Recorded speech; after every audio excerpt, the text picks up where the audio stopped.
L'orientation. Qu'est-ce que c'est que l'orientation? Quelles sont les possibilités qui s'offrent à toi? Comment faire le bon choix? C'est de ça qu'il s'agit. L'orientation est un enjeu majeur pour la réussite d'un élève. C'est un choix décisif et déterminant sur son insertion sociale et professionnelle. Cette orientation concerne donc les trois parties que j'appelle le triangle de l'éducation ou le triangle éducatif. Ce triangle est composé des parents, de l'élève et du professeur. Quand je dis professeur, c'est toute personne qui encadre l'élève dans son éducation et son enseignement. Quand je parle de parents, ce sont les parents biologiques ou les responsables légaux de l'enfant. Si tu es un parent, sache que tu es le premier responsable de la bienveillance à l'égard de l'orientation de ton enfant. Il faut donc que tu te renseignes sur ce domaine. Si tu es un élève, sache que ton avenir est particulièrement mis en jeu par ton choix d'orientation. D'où la nécessité de t'informer sur les possibilités qui s'offrent à toi. Professeur, c'est la première ressource directe des élèves en matière d'orientation. C'est pour cela que l'État a mis en place un créneau hebdomadaire à chaque professeur principal d'une classe dans lequel il peut suivre ses élèves sur leur orientation. Par exemple, en classe de seconde, il s'agit des horaires d'orientation et vie scolaire ou les horaires de devoirs faits et orientation. Donc, en tant que professeur principal d'une classe, tu peux utiliser ces créneaux pour organiser, conseiller et guider tes élèves. Cette vidéo s'adresse donc aux familles et aux lycéens soucieux de leur orientation, en particulier les élèves de seconde qui passent en première. Je veux te présenter un aperçu global dans cette vidéo des possibilités qui s'offrent à toi. Reste donc jusqu'à la fin de cette vidéo pour comprendre pourquoi il est important de parler d'orientation. Et je te réserve un bonus à la fin de cette vidéo dans laquelle je vais te donner les différentes ressources mises à ta disposition pour plus de renseignements pour ton orientation. Si tu es un parent d'élève, prends tes responsabilités et fais visionner cette vidéo à ton enfant. Si tu es un élève, ton avenir en dépend, alors montre cette vidéo à tes parents. Si tu es un professeur et un accompagnateur, c'est ton devoir d'informer. Alors, montre cette vidéo à tes élèves ainsi qu'à leurs parents. C'est parti. Bonjour, je suis Abdallah Hachim et j'ai créé cette chaîne Math Shimaore dans le but de rendre accessibles les mathématiques à travers le Shimaore. C'est pour cela que tu trouveras dans ma chaîne des vidéos en français ainsi que d'autres en Shimaore. Par exemple, cette vidéo que tu es en train de regarder, tu trouveras sa version mahoraise en cliquant le lien en haut à droite ou en allant dans la description de cette vidéo. Je disais donc que j'ai créé cette chaîne pour rendre accessibles les mathématiques à travers le Shimaore. Et donc, si tu trouves cette idée intéressante et que tu veux toi aussi faire partie de cette belle aventure et devenir mathémaoréticien, alors je t'invite à t'abonner à cette chaîne, à cliquer sur la cloche pour ne rater aucun de mes vidéos. Et bien sûr, à chaque fin de vidéo, tu partages à toutes les personnes que tu aimes. Je vais donc te présenter les différentes possibilités qui s'offrent à toi. Mais avant de te les présenter, je vais d'abord te parler du bac, le nouveau bac, bac 2021. Il faut savoir que ce nouveau bac est différent de l'ancien bac, de ceux qu'ont connu les anciens. Et ce nouveau bac se distingue de l'ancien sur trois choses. Écoute très bien. La première chose qui se distingue de l'ancien bac, ce sont les contrôles continus et l'examen final. Dans l'ancien bac, on faisait un examen qui s'appelait bac et si on valide cet examen, on a réussi son bac. Dans le nouveau bac, c'est composé de contrôles continus et d'un examen final. C'est-à-dire qu'au cours de l'année de première et de terminale, tu vas commencer à faire des contrôles qui sont comptés dans le bac et coefficientés. Ensuite, à la fin de l'année, tu fais un examen final et ta moyenne du bac, ça sera la moyenne des 2 contrôles continus plus la note de l'examen final. Ça, c'est la première chose qui change par rapport à l'ancien bac. Deuxième chose, c'est la disparition des filières classiques en général, pour la voie générale. S, ES, L, ça n'existe plus.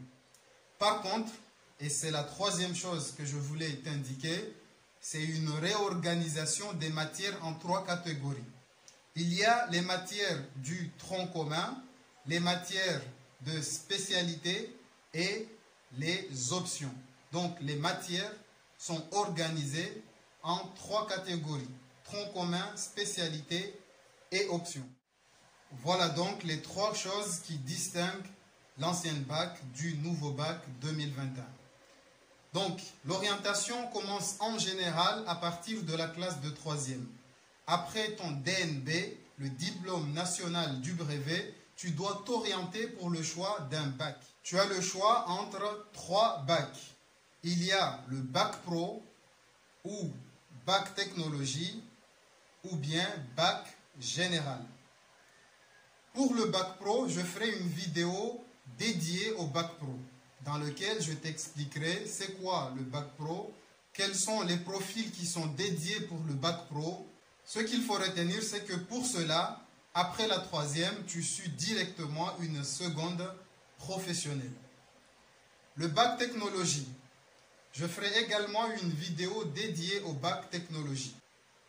Et ensuite, il y a le bac général. Je ferai également une vidéo spéciale pour expliquer le bac général. Dans les 2 derniers cas, si tu choisis de faire un bac technologique ou un bac général, il te faut poursuivre une seconde générale et technologique au lycée. Après ta seconde générale et technologie, vers la fin du 2e trimestre, ainsi qu'au 3e trimestre, on te demandera de faire un choix, de choisir entre la voie technologique ou la voie générale. Voie technologique. Si tu choisis cette voie, tu auras le choix d'une spécialité parmi plusieurs filières. Il s'agit de la STMG, STI, STI2A, STI2D, STL, etc., etc. Il existe plusieurs spécialités pour la voie technologique. Tu auras les détails dans une autre vidéo. Pour le choix de la voie générale, je vais te donner quelques indications tout en restant global. Ensuite, comme je l'ai dit, je ferai une vidéo pour t'indiquer les détails. Si tu choisis cette voie, tu auras les matières du tronc commun. Ensuite, il y a des matières de spécialité ainsi que des matières qui sont des options. Pour les matières du tronc commun, il y a le français, uniquement en classe de première, car on fait l'épreuve anticipée du français en première. L'histoire géo qu'on peut faire en première et en terminale, LVA ou LVB, c'est-à-dire c'est dans le tronc commun l'anglais et l'espagnol ou l'arabe. Ensuite, il y a l'enseignement scientifique. Il y a aussi comme matière dans le tronc commun l'enseignement moral et civique. Il y a également l'éducation physique et sportive, EPS, et la philosophie uniquement en classe de terminale. Ce sont les matières du tronc commun dans la voie générale. En première générale, tu dois aussi choisir 3 spécialités parmi les suivantes. Il s'agit des mathématiques, physique-chimie, SVT, histoire, géographie, géopolitique et sciences politiques, SES, sciences, économie, sociale, langue, littérature et culture étrangère et régionale, il s'agit ici de l'anglais ou de l'espagnol. Tu as aussi le choix de la langue, littérature et culture de l'Antiquité, sciences de l'ingénieur, numérique et sciences informatiques, humanité, littérature et philosophie, art, et dans art, il y a au choix art du critique, art plastique, cinéma audiovisuel, danse, histoire des arts, musique ou théâtre. Tu as donc le choix de 3 spécialités en première et tu en abandonneras une lorsque tu seras en terminale. Et aussi, tu auras la possibilité de choisir une option parmi les suivantes. En première, tu as donc le choix d'une spécialité parmi les suivantes en fonction des établissements. Il y a donc langue vivante étrangère ou régionale C, LVC, ou langue des signes française LSF. Tu as aussi le choix de l'EPS, éducation physique et sportive, ou bien art, et dans art, comme je l'ai dit tout à l'heure, art plastique, cinéma audiovisuel, ou danse, ou histoire des arts, ou musique, ou bien théâtre.